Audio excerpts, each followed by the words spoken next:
함께 말씀을 보겠습니다. 느헤미야 3장 1절부터 5절까지 말씀입니다. 금요 기도회 때 우리가 느헤미야 4장을 다루었는데 오늘 한 장 앞으로 돌아가서 3장 말씀을 같이 좀 보겠습니다.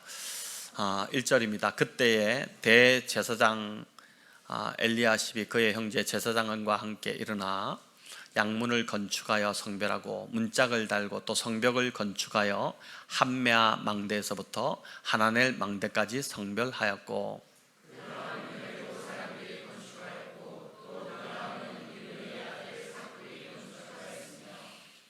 어문은 하스나의 자손들이 건축하여 그 들보를 얹고 문짝을 달고 자물쇠와 빗장을 갖추었고,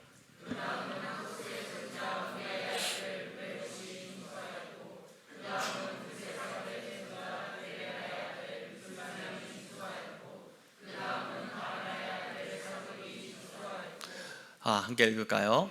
그 다음은 드고아 사람들이 중수하였으나 그 귀족들은 그들의 주인들의 공사를 분담하지 아니하였으며. 아멘.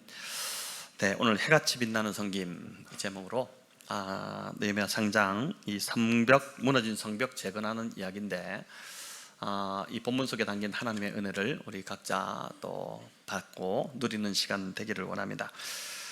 여러분, 느헤미야가 이제 백성들과 성벽을 지금 재건합니다. 무너진 이 성벽을 재건하는데, 쌓아 올린 성벽의 높이가 약 10에서 한 12m 정도였다고 하고, 또 폭은 한 3, 4m 정도 되는 그런 성벽을 쌓아 올렸습니다. 대단히 높고 두꺼운 성벽입니다. 자, 그런데 이 성벽의 길이가 무려 3km 정도가 넘었다고 합니다. 이렇게 성벽이 둥글게 둘러싸는데 이제 다 둘러싸는데 그 길이가 한 3km가 넘는 그 예루살렘 성벽이 그 정도 되었다고 해요. 여러분, 서울 도성에 이제 성곽길 코스가 만들어져서 이제 6개의 코스가 있는데, 저도 이게 하나도 못 가봤는데 그 중에 이제 제일 긴 코스가 인왕산 구간인 것 같아요. 이게 한 4km 정도가 되는데, 느헤미야가 쌓았던 성벽이 3km가 좀 넘었으니까 아마 좀 길이로 보면은 비슷하지 않을까 아마 싶습니다.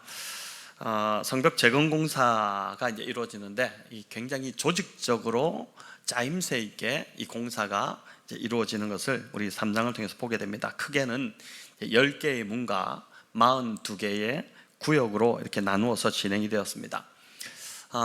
방금 짧게 본문을 읽었지만은 본문에 모르는 이름들, 장소가 나열되기 때문에 그림이 좀 잘 그려지지 않으실 테지만, 쉽게 말하면 이제 양문, 문 10개의 문이 있는데 그 중에 이제 양의 문입니다. 양문을 기준점으로 해서 시계 반대 방향으로 구역을 이렇게 나누고, 각 구역에 42개의 구역에 해당되는 각 사람들을 이제 넣어서 이 공사를 진행하게 했습니다. 양문부터 시작해서 한 구간씩 차근차근 공사를 이어간 것이 아니라 10개의 문과 42개의 구역에서 동시다발적으로 동시에 공사가 진행이 된 것입니다. 공사하는 사람들은 공사하고 나머지 사람들은 놀고 쉰 것이 아니라 모든 백성들이 다 참여해서 매일매일 52일 동안 팔을 다 걷어붙이고 힘써서 예루살렘 성의 동서남북의 전 영역에서 동시에 공사가 진행되었습니다. 여러분, 당시 예루살렘의 이 폐허 정도는 매우 좀 심각했다고 합니다. 성문은 이제 대부분 전소되었고, 성벽의 돌들도 불타거나 아래로 굴러 떨어져서 이제 처박힌 채로 100년 이상 또는 한 140년 정도를 보기도 하는데, 그렇게 이제 방치되어 있었습니다. 바벨론이 그 예루살렘을 함락시킬 때 처참하게 예루살렘이 무너지는데, 그때 이제 막 공성전 이런 걸 통해서 이제 돌들이 굴러 떨어지면서 골짜기로 이제 예루살렘이 좀 고지대에 있다 보니까 그렇게 된 것이죠. 여러분, 이게 오늘날 건축 전문가들이 평하기는 이제 그 폐허 정도를 볼 때 오늘날에 이제 최첨단 중장비를 동원한다 하더라도 좋게 6개월 안에는 마치지 못할 공사다, 그렇게 이야기를 합니다. 그런데 느헤미야의 참 이 독보적인 리더십으로 이 52일 만에 기적적으로 성벽이 이제 재건이 됩니다. 여러분, 이 정말 기네스북에 오를 만한 그런 속도입니다. 공사 기간이 얼마나 짧게 단축이 되었는지 52일 만에 이 예루살렘 성벽이 완공이 돼요. 자, 그럼 이 42개의 구역을 어떻게 할당했을까? 어떻게 이렇게 또 빨리 공사가 마무리될 수 있었을까? 본문에 몇 가지 힌트가 나오는데, 첫 번째는 자기 집 앞에 있는 성벽은 그 앞에 사는 사람이 쌓도록 한 것입니다. 10절에 우리 한번 보여주시면은, 여기 보니까 자기 집과 마주 대한 곳을 중수하였고 이렇게 되고, 또 23절에도 자기 집에서 가까운 부분을 중수했다. 또 29절에도 자기 집과 마주 대한 부분을 중수하였다 이렇게 나오는데, 여러분, 자기가 살고 있는 집 앞의 성벽은 그 사람이, 그 앞에 사는 사람이 쌓도록 한 것입니다. 참 이 아이디어가 굉장히 신선합니다. 자, 이렇게 할 때 몇 가지 유익이 있습니다. 먼저는 시간을 아낄 수가 있지 않겠습니까? 만약에 공사 구간이, 작업 구간이, 구역이 자기 집에서 멀리 있다면은 그 오가는데 시간을 다 낭비했겠죠. 지금 공사가 바쁜데 오가면서 길에서 시간 다 낭비하지 않겠습니까? 바로 앞에 자기가 공사하는 그 구간이 있기 때문에 아침에 눈 뜨면 뭐 세수할 필요도 없이 그냥 나와서 눈곱 떼고 나와서 다시 공사하는 겁니다. 그래서 점심이 되면은 바로 앞에 집에 들어가서 점심 먹고 또 와서 또 하고, 제가 이제 집이 바로 사택이 여기 있다 보니까 바로 앞에 왔다 갔다 하루에도 여러 번 왔다 갔다 하거든요. 그러니까 이제 그렇게 가까우니까 시간이 많이 단축된 거죠. 그리고 자기 집 앞에 성벽이기 때문에 자기와 직접 연관이 있습니다. 여러분, 아파트 저층으로 이사하시는 분들 보면 특히 1층 이런 데는 안전 창틀을 잘 설치하죠. 대충 하지 않습니다. 돈을 들이더라도 아주 튼튼하고 안전하게 설치합니다. 그래야지 안전하고 또 도둑이 들어오지 않고 그 틈이 없지 않습니까? 마치 이처럼 이스라엘 백성들도 자기 집 앞에 성벽이었기 때문에, 그 자기 집 앞에 성벽은 그 사람이 중수하도록 했기 때문에 대충 하지 않고 아주 튼튼하게 잘 지으려고, 안전하게 지으려고 했을 것입니다. 자, 그럼 예루살렘에 굉장히 넓은데 그 안에 사람이 사는 구역도 있고 사람이 살지 않는 구역도 있는데, 그럼 사람이 살지 않는 구역은 어떻게 했을까? 여러분, 이것도 어떻게 하냐면은 오늘 본문에 보면은 성 안의 사람들 뿐만 아니라 성 밖의 사람들도 이 재건공사에 참여합니다. 그렇기 때문에 성 안에 사는 사람들은 자기가 사는 그 앞에 성벽을 재건하게 했고, 그 정말 그 사람이 살지 않는 구역 이런 데는 성 밖에서 온 사람들로 하여금 이 구역을 재건하도록 그렇게 한 것입니다. 여러분, 여리고나 드고아나 기브온이나 미스바 이런 이제 지역들에서 온 사람들이 나오는데, 이들이 바로 사람이 살지 않는 이런 곳의 성벽을 중수했던 것입니다. 자, 느헤미야가 참, 이 느헤미야가 탁월하다 이런 생각이 드는데, 성벽을 재건하는 또 하나의 원리를 여러분 들어보시면은 정말 입이 벌어질 정도입니다. 성벽 재건의 또 하나의 원리는 이제 직업별로 자기들과 연관된 구간을 쌓도록 한 것입니다. 여러분, 어문은 이제 3절에 보면 어문이 나오는데, 이 어문은 하스나의 자손들로 하여금 쌓게 했다거든요. 여러분, 어문이 뭐냐면은 물고기 문입니다. 그러니까 이제 갈릴리 바다에서 그 이제 뭐 물고기를 잡은 이런 물고기들을 예루살렘으로 가져올 때 그 이 어문을 통해서 이렇게 그 고기가 들어올 수, 생선이 들어올 수 있도록 그렇게 이제 하는 문이 이제 어문이었는데, 왜 당시 우리는 문 하나 있으면 뭐 사람도 들어오고 뭐 짐승은 저희가 안 들어오겠지만 교회 안에 뭐 여러 가지 뭐 물건도 들어오고 왔다 갔다 다 하잖아요. 문 하나잖아요. 근데 이제 여기는 예루살렘은 성이 문이 10개나 이렇게 있었습니다. 물론 뭐 사람이 많으니까 분산시키기 위해서 그렇게 했겠지만은 그 예루살렘 성의 거룩함을 유지하기 위해서 이제 문별로 또 어떤 문은 분문도 있고 수문도 있고 있는데, 이제 이 어문 같은 경우는 물고기가 드나드는 물로 이렇게 정한 것입니다. 그쪽은 물고기만 파는 판매상들만 지나갈 수 있도록. 그래서 여기는 이제 하스나의 자손들이 이 문을 건축하게 했다는데, 이 하스나의 자손들이 누구냐면 어부들입니다. 연관된 사람들이죠. 또 여러분, 양문을 공사하고 양문과 연결된 성벽을 공사하는데, 여기는 누구한테 맡겼냐면은 제사장들에게 맡겼습니다. 양문은 이제 말 그대로 양의 문인데, 제사에 사용될 그 희생 제물로 사용되는 짐승들, 양들을, 그 양들이 드나드는 문이거든요. 그러니까 이제 이 문은 제사장들 소관이지 않습니까? 사람이 자기와 상관이 없으면 별 관심이 없지만 이 일이 나와 관계된 일이다 그렇게 한다면 그때부터 관심을 갖게 됩니다. 이제 새롭게 부서장을 맡으시는 분들 제가 보니까 벌써부터 자세가 달라집니다. 뭐 이게 당연한 이야기지 않겠습니까? 양문을 맡은 제사장들은 그 문이 제사에 사용된 양들이 출입하는 문이었기 때문에 정말 정성을 다해 자기와 연관된 곳이기 때문에 그렇게 쌓았을 것입니다. 이 외에도 느헤미야 3장에는 15개의 직업을 가진 70여 명의 백성들의 대표자들이 나와요. 그러니까 그들과 함께, 그 대표자들과 함께 연관된 백성들이 다 모여서 성벽을 쌓는 일에 동참한 것입니다. 8절에 보면 금은 세공업자들이 나오고 또 향품 제조업자들도 성벽 공사에 동참했다고 합니다. 우리 8절인데 이들이 어떤 사람들이냐? 이들은 이제 손기술이 뛰어난 사람들이죠. 손을 다치면 안 되는 사람들입니다. 오늘로 말하면은 악기를 연주하는 분들, 이 손 다치면 안 되잖아요. 그러니까 악기를 연주하지 못하니까. 그러니까 이제 이들도 손의 공경함으로 먹고 사는 사람들인데 성벽이 완성되었을 때 그 이후에 금은 세공하는 일이 필요하잖아요. 꾸미고 이렇게 하는 일이 필요하기 때문에 나는 그때 가서 내가 해야 될 일이 있기 때문에 지금 내가 이거 하다 손 다치면 그 일을 못하기 때문에 나는 못한다, 돌 못 만진다, 돌 쌓는 일을 못한다 이렇게 주장할 수도 있었지만은 아무도 예외 없이 다 참여합니다. 여러분 8절에 보면 이들 기술자들에게 맡긴 구역이 나오는데 어느 지역, 어느 구역을 맡겼냐면 넓은 성벽이 있는 구역을 맡겼습니다. 우리 8절 같이 한번 읽어볼까요?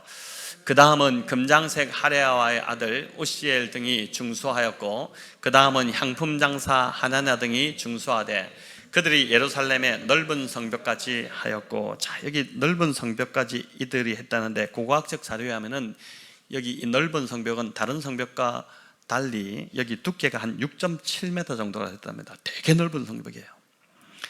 어마어마하죠. 또 이것은 북쪽에 위치해 있었기 때문에 예루살렘으로부터 예루살렘이 본다면 이제 이게 전략적 요충지가 되는 곳입니다. 왜냐하면은 대부분 예루살렘이 침공을 받을 때 북쪽으로 아수르나 또 바벨론이나 북쪽에서 다 내려왔거든요. 그러다 보니까 이제 여기가 뚫리면은 예루살렘이 그냥 다 뚫리는 거예요. 그러다 보니까 너무 잘 좀 만들어야 되는데, 근데 이제 이 성벽이 넓은 성벽이다, 말 그대로 넓은 성벽이다 보니까 다른 곳에 비해서 성벽도 두껍고 또 인력이나 건설 비용이나 이런 것들이 훨씬 더 많이 투입되어야 하는 그런 구역이었습니다. 자, 이런 구역을 누가 맡으면 좋겠습니까? 물질적 능력을 갖고 있는 사람이 맡으면 좋겠죠. 그래서 금장색이나 향품 장사의 직업을 가진 자들, 이 사람들이 이제 돈을 많이 버는 사람들인데, 금장색, 향품 장사 이런 사람들이 돈을 많이 버는 사람들인데 이 사람들에게 이 넓은 성벽 지역을 맡긴 것입니다. 여러분, 이들은 돈을 만지는 자들이기 때문에 어느 누구보다도 도시의 그 안전에 관심을 많이 가지고 있습니다. 주가가 막 휘청거리는 이유는 경제 이제 안전에 따라서 나라가 이제 불안해지면 막 휘청거리지 않습니까? 그렇기 때문에 이들이 이제 자신들의 재산을 지키기 위해서라도 굉장히 그 북쪽 성벽만큼은 튼튼하게 모든 걸 쏟아부으며 성벽을 지었을 것입니다. 자, 또 보니까 성벽 공사에 참여한 사람 중에는 우리가 이제 본문을 다 읽지 않았지만 읽어도 여러분 이름들이 복잡해가 무슨 말인지도 잘 모르실 텐데 이제 설명을 들으시면 이제 3장이 좀 이해될 텐데, 여기 3장에 보니까 성벽 공사에 참여한 사람 중에 우리로 말하면은 군수나 도지사 정도에 해당하는 고관도 있었습니다. 여러분, 이 정도 되면은 내가 지금 이 직위에 가서 돌 나르랴 이렇게 할 수도 있겠지만은 아니요, 다 참여했어요. 다 느헤미야가 다 참여하도록했습니다. 또 여자도 참여했고 농사 짓는 사람도 있었고 또 레위인까지도, 나는 레위인인데 내가 이걸 합니까? 아니요, 다 참여하게 하고 제사장들도 참여하게 하고 뭐 장사하는 사람들도 다 참여하게 했습니다. 다 자기 일에 바쁘고 힘든 사람들이었습니다. 모두가 살아가기가 만만치 않았지만 아무도 바빠서 할 수 없다는 핑계를 대지 않습니다. 다 참여해요. 예외 없이 다 참여합니다. 그러니까 예외 없이 모두가 합력하여서 선을 이룬 것입니다. 자, 이렇게 했기 때문에 성벽 공사가 기적적으로 오늘 오늘날 기술로도 6개월 걸린다는 이 공사가 기적적으로 52일 만에 완공이 되는 그 기적이 일어납니다. 여러분, 그런데 말이 52일이지 이 기간이 결코 쉽지 않았을 것 같습니다. 많은 돌들이 공성전에 무너지면서 굴러 떨어져 가지고 처박혀 있고, 또 예루살렘 성이 이제 고지대에 있었기 때문에 이제 말씀드린 대로 이 돌들이 이제 밑으로 굴러 떨어지는 거죠. 그러다 보니까 골짜기에 박혀 있는 그 돌들을, 불탄 돌들을 다시 옮겨오는 이 일이, 여러분, 이게 얼마나 고된 일이었을까요? 다치기도 많이 다치고 막 그렇겠죠.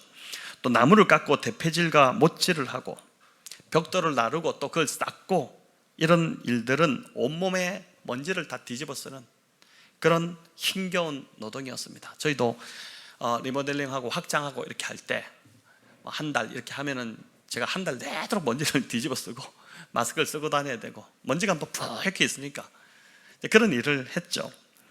여러분, 이 일에 무슨 영광이 있고 무슨 명예가 있었겠습니까? 그저 폼나지 않는 그런 힘든 막노동에 불과했습니다. 하지만 백성들의 이런 헌신과 섬김이 있었기 때문에, 그 섬김이 모였기 때문에 외부의 위협이나 방해 없이 안심하고 예배를 드릴 수 있는 그런 환경이 만들어지기 시작한 것이고, 성전의 기능이 되살아나기 시작한 것입니다. 그들은 그저 자기들이 하는 일이 벽돌을 나르고 쌓는 그 보잘것없는 일이라고 생각했겠지만은, 그들의 그런 작은 수고들, 그런 헌신들, 그런 정말 막노동 같은 그런 헌신들로 인해서 예배가 살아나기 시작했고, 이스라엘 공동체가 영적으로 더 단단해지기 시작한 것입니다. 궁극적으로는 이스라엘 공동체가 회복됨으로 구원자 되시는 우리 예수 그리스도께서 오심을 예비하는 그런 역할을 감당한 자들이 바로 이 성벽 재건에 참여했던 모든 백성들입니다. 여러분, 이렇게 본다면 참 놀랍지 않습니까? 그 한 게 그게 무슨 의미가 있을까? 그저 힘들게 52일 동안 힘들게 내가 수고했을 뿐인데 그게 무슨 의미가 있을까 싶지만은, 그 수고와 헌신 때문에 예배가 살아나기 시작하고 이스라엘 공동체가 세워지기 시작하고, 그를 통해서 예수 그리스도가 오시는 일들이 일어났다는 것이죠.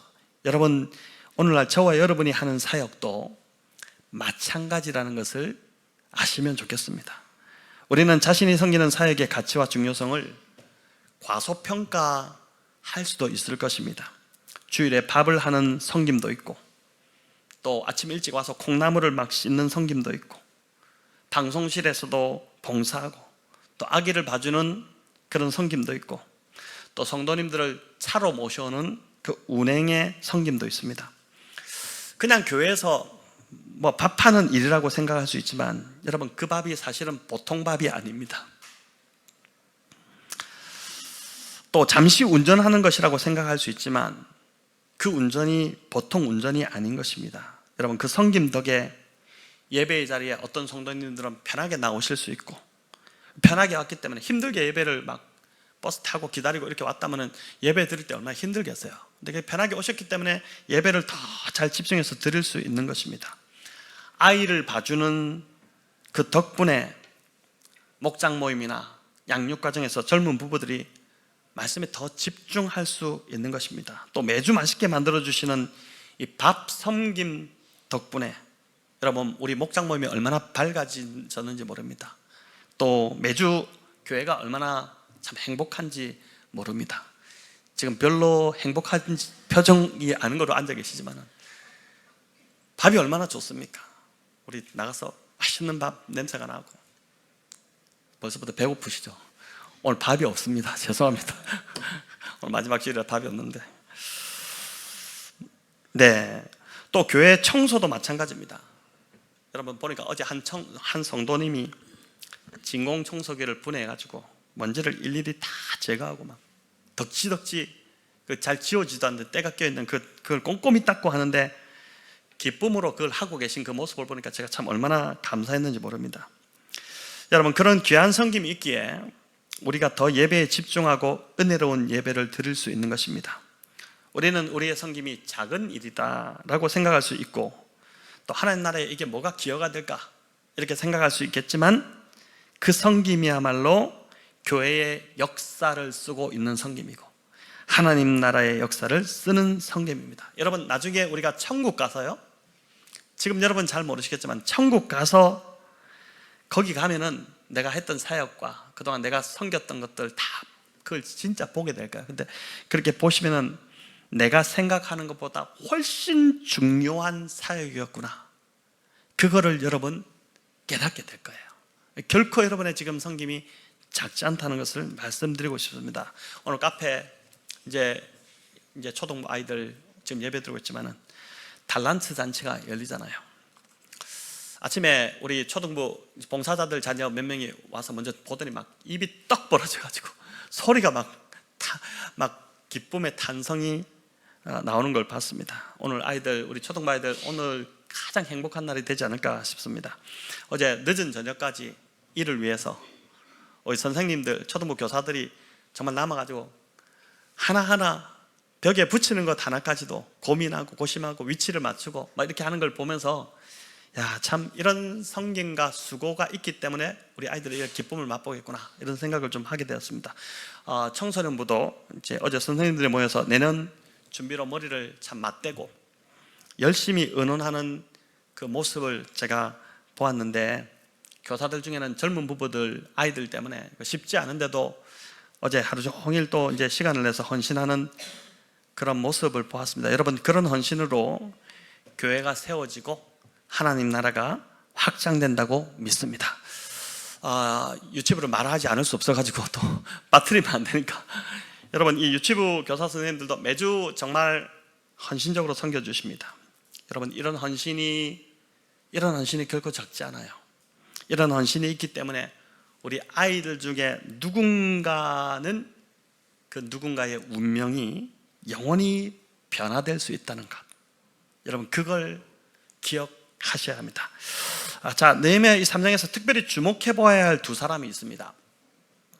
누구냐면 이제 바룩과 무슬람입니다. 이 바룩, 무슬람 이름도 좀 특별한데 3장 20절에 보니까 이렇게 나오죠. 바룩이 한 부분을 힘써 중수하여, 이렇게 합니다. 여러분, 다른 사람들에게는 힘써라는 표현을 안 했는데 바룩에게만 이 표현을 사용했어요. 바룩이 한 부분을 힘써 중수했다. 다른 사람들은 그냥 중수했다, 또 수축했다, 뭐 이렇게만 했는데 바룩만 힘써 중수했다 나오거든요. 이 한 단어가 바룩이 얼마나 힘과 정성을 다해서 다른 사람들보다 훨씬 더 힘을 다하여 성벽 공사에 참여했다는 것을 알 수 있습니다. 저와 여러분, 우리 주님을 섬기고 계시잖아요.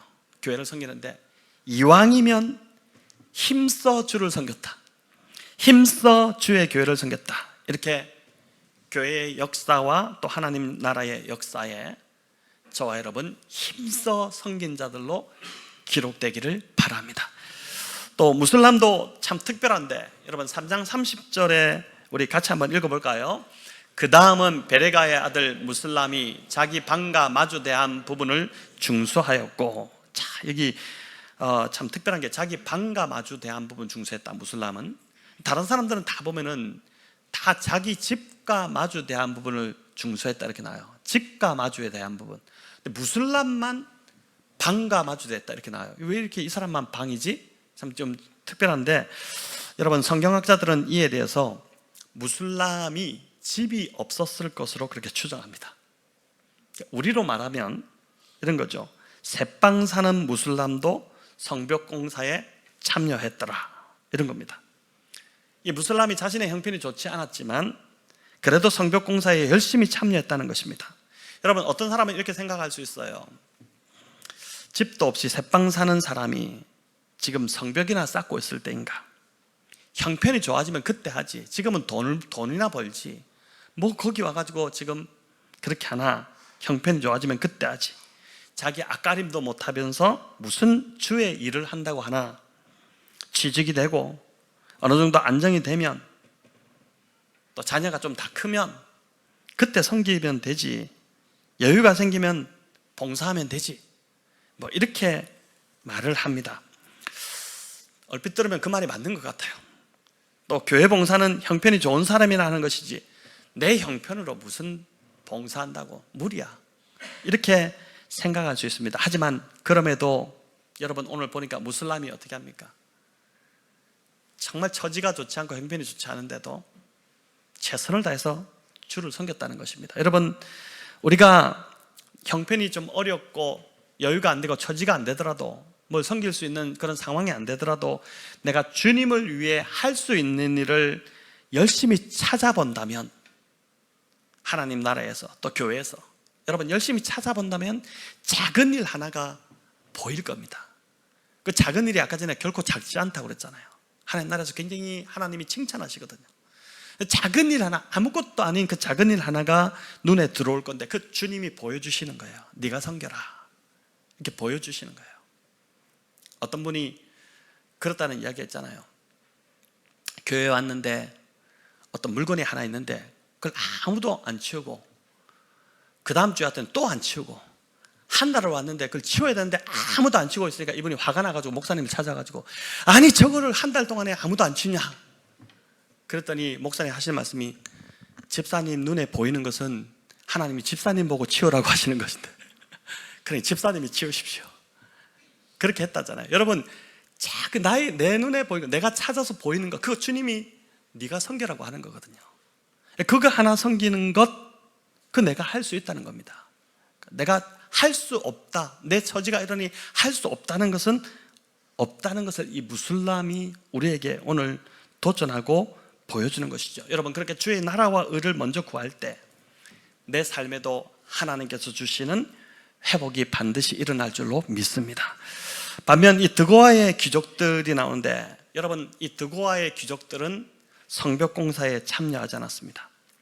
온 백성이 성벽을 다 재건하는 일에 다 팔 걷어붙이고 붙었는데, 유일하게요, 이 느헤미야 3장에서 나오는 온 이스라엘 백성들 중에 유일하게 드고아의 귀족들만 참여하지 않았어요.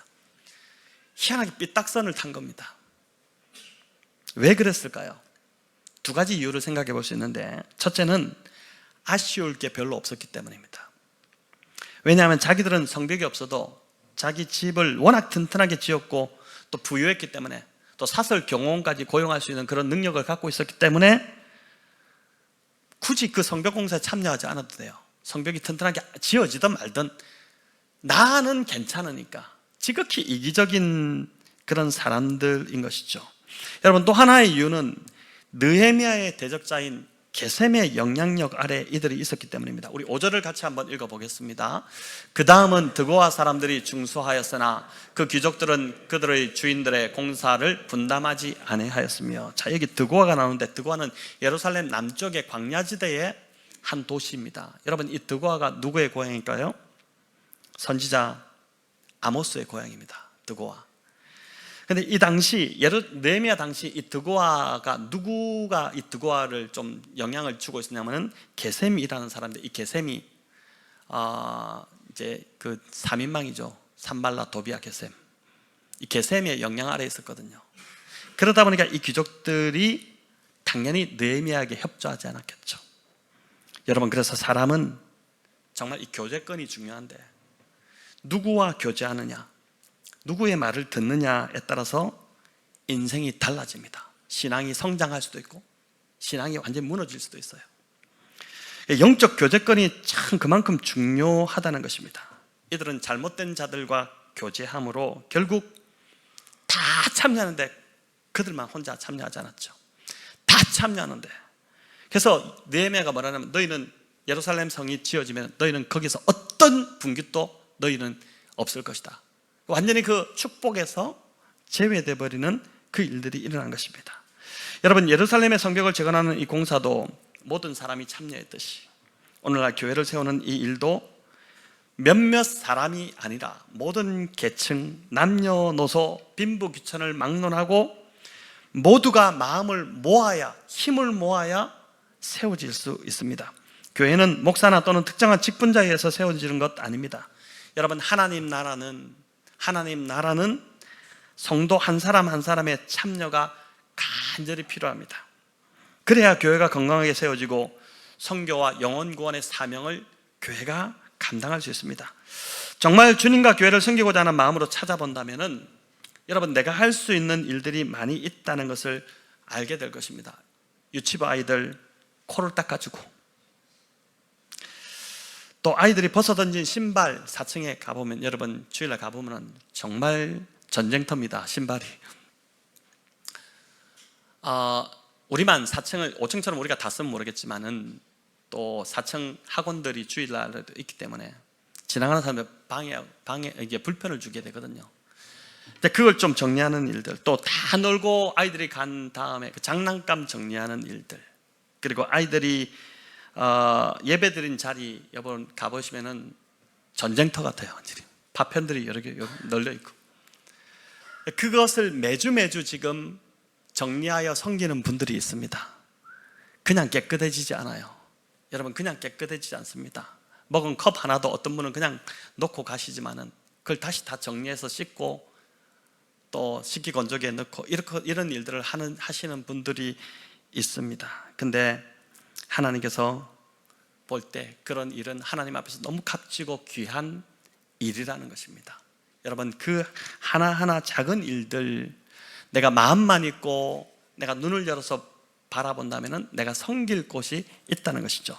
여러분, 우리 인생은 참 희한하게도 인생의 중심에, 내 중심에 무엇이 있느냐에 따라서 삶의 우선순위가 참 많이 달라지는 것 같아요. 저와 여러분의 중심에 돈이나 건강이나 또는 자녀나 출세나 유명해지는 것, 이런 것이 자리 잡지 않고 예수 그리스도께서 우리의 중심에 자리 잡으시기를 간절히 바랍니다. 그렇게 할 때 우리는 정말 기쁨으로, 누가 강요하지 않아도 그냥 기쁨으로 주의 나라와 또 주님의 몸된 교회를 섬기고 싶어지게 될 것입니다. 여러분, 느헤미야가 그래서 이런 면에서 보니까 우리 주님과 참 많이 닮아 있는 것 같아요. 느헤미야는 페르시아의 술관원이라는 굉장히 높은 직위에 있었습니다. 그 관직을 다 포기하고 황폐한 땅 예루살렘으로 내려왔죠. 부귀영화를 누리며 잘 살 수 있는 모든 권리를 포기하고 험하고 거친 삶을 그가 스스로 선택한 것입니다. 무너진 성벽을 세우고 무너져 내린 그 이스라엘 백성들의 내면을, 그 신앙을 회복시키기 위함이었습니다. 여러분, 느헤미야의 이 헌신과 섬김이 있었기 때문에 성벽은 세워졌고 백성들은 회복되었습니다. 예수님 역시 여러분, 높고 높은 그 하늘 보좌를 버리시고 낮고 낮은 이 땅에 스스로 오셨습니다. 만왕의 왕이신 하나님이 인간이 되셔서 가장 연약하고 가장 볼품없는 아기의 몸으로 내려오셨습니다. 우리를 구원하시고 무너진 우리의 삶을 회복시키기 위함이었죠. 여러분, 주님의 이 헌신과 은혜가 없었다면, 주님의 이 희생이 없었다면 저와 여러분 지금 이 거룩한 일과 아무 상관도 없이 살고 있을 것임이 틀림없습니다. 그렇지 않을까요? 우리는 주님이 없었다면, 예수님이 우리에게 찾아오시지 않았다면 우리 인생은 그냥 무너진 채로, 영혼이 황폐한 채로, 수치가 수치인 줄도 모른 채로 아주 이기적이며 허망한 삶을 지금도 그렇게 살고 있지 않을까요? 그런데 선하신 주님이 내 인생에 오셔서 나를 만나주셨고 나를 만져주시고 내 삶을 회복시켜 주시고 우리를 여러분 섬김의 자리로 불러주셨습니다. 여러분, 이것이 은혜가 아니면 뭐가 은혜겠습니까? 정말 저와 여러분 은혜를 입은 자들입니다. 저와 여러분 정말 주님의 은혜를 입은 자들이에요. 그래서 우리가 주님을 섬기는 것은 은혜이고, 우리가 잘나서 섬기는 것이 아니라 정말 주님을 섬기는 것은 그건 정말 은혜이고, 우리는 주님과 상관없는 자들이었잖아요. 지금도 상관없이 살 수 있잖아요. 완전 거룩한 일과는 관계없는 삶을 지금도 살아갈 수 있는데 그런 우리를 부르셔서 은혜로 받아주셨기 때문에 지금 우리가 주님을 섬기는 것은 이건 진짜 은혜고, 또 당연히 마땅히 해야 될 일이 주님을 섬기는 것입니다. 여러분, 은혜를 받았는데 어찌 주님이 가장 사랑하시는, 주님이 가장 아끼시는 이 주의 교회를 섬기지 않을 수 있겠습니까? 그래서 섬김은 은혜 받은 자의 마땅하고도 당연한 반응, 그게 이제 섬김입니다. 여러분, 감사한 것은 주님이 우리의 섬김을 기억하신다는 거예요. 느헤미야 3장에는 성벽 공사에 참여한 사람들의 명단이, 사람 이름이 너무 많이 나와요. 이 이름이 무슨 의미가 있나 싶을 정도로 정말 이름이 많이 나옵니다. 근데 그들은 그저 이제 한 사람한테 물어보면은 나 그렇게 이름이 등록될 정도, 이름이 올라갈 정도의 그런 나는 아닌데 내 이름이 거기 올라가 있네요, 이렇게 할 거예요. 다들 그냥 나는 뭐 성벽 지은 것밖에 없어요, 그렇게 하겠지만은 주님이 그 하나하나를 다 기억하시고 그들의 이름을 다 여기에 올림으로 그들의 수고와 섬김을 귀하게 여겨주시고 하나님 나라에 큰 기여를 했다고 칭찬해 주신다는 것입니다. 하나님은 저와 여러분의 작은 섬김도 그렇게 칭찬해 주실 줄을 믿습니다. 주님은 우리가 예수님의 이름으로 섬긴 작은 섬김 하나도 놓치지 않고 정말 기억하십니다. 여러분, 정말 내가 주님의 이름으로 섬긴 작은 섬김 하나, 나도 잊어버린 것 주님은 기억하고 계세요. 그래서 우리가 하늘나라에 주님을 만날 때 그 다 칭찬해 주실 거예요. 느헤미야 상단의 3장의 이 명단처럼 하늘나라에서 여러분 백원영동교회, 내가 사랑하는 그 백원영동교회를 세운 명단이 주님이 기록될 텐데, 주님이 그걸 불러주실 텐데, 여러분 거기에 저와 여러분의 이름이 있기를 바랍니다. 중요한 것은 우리 모두가 함께 해야 하는 것입니다. 섬김의 자리에 예외가 없이 다 참여하는 것입니다. 드고아의 귀족들만 삐딱선 탔다가 결국은 그 하나님 축복을 놓쳐버렸잖아요. 여러분, 이탈리아의 경제학자 빌프레도 파레토라는 사람이, 이 사람의 이름을 딴 파레토의 법칙이 있습니다. 파레토의 법칙 알고 계시죠? 80대 20의 법칙이라고 하는데, 인구의 20%가 전체 부의 80%를 차지하고 있다. 그리고 또 어느 조직이건 능동적으로 움직이는 20%가 80%를 관장한다, 이런 이론인데, 그래서 교회도 이런 20%만 있으면 교회가 돌아가는데 문제가 없다, 20%만 있으면 된다, 이렇게 이야기하기도 합니다. 그러나 오늘 느헤미야 3장은 이 파레토의 법칙이 틀렸다는 것을 우리에게 알려주지 않습니까? 세상은 파레토의 법칙이 통할지 몰라요. 파레토도 그걸 법칙을 만들어냈겠습니까? 이렇게 보니까 한 20%가 그냥 움직이고 있네, 그래서 이제 그 법칙을 하나 만들어낸 건데, 그러나 세상은 그게 통할지 몰라도 교회는, 또 하나님의 나라는 모든 사람이 은사를 따라 주의 몸에 참여하는 것, 그게 하나님 나라의 섬김의 법칙인 줄을 믿으시기 바랍니다. 지난주 여러분 섬김 지원서를 받아보니까 35명 정도가 제출하셨어요. 조금 실망했습니다. 이 35명밖에 안 됐나 아직? 지금 아직 많은 성도님들이 내지 않으셨는데 아마 까먹고 안 내시고 이럴 것 같아요. 오늘 이 말씀을 들으시고 적어도 한 섬김 이상씩 체크하셔서 목자님들에게, 또 교육자들에게 여러분 제출하시면 좋겠습니다. 여러분, 주님을 섬기고 교회를 섬기는 이 일은 사람이 없어서 하는 것이 아닙니다. 자기만 손해예요. 지금 사람 없어서 다 채워집니다. 하나님 나라의 섬김은 보니까 하나님이 다 채우세요. 섬김에 더 큰 비밀이 있는데, 내가 교회를 열심히 섬기게 되면 그 섬김으로 인해 교회 공동체가 건강해지고 든든하게 서게 됩니다. 여러분, 그렇게 되면은 누가 혜택을 받을까요? 우리가 교회의 몸의 지체잖아요. 몸이 든든해지는데 그 지체도 건강해지겠죠.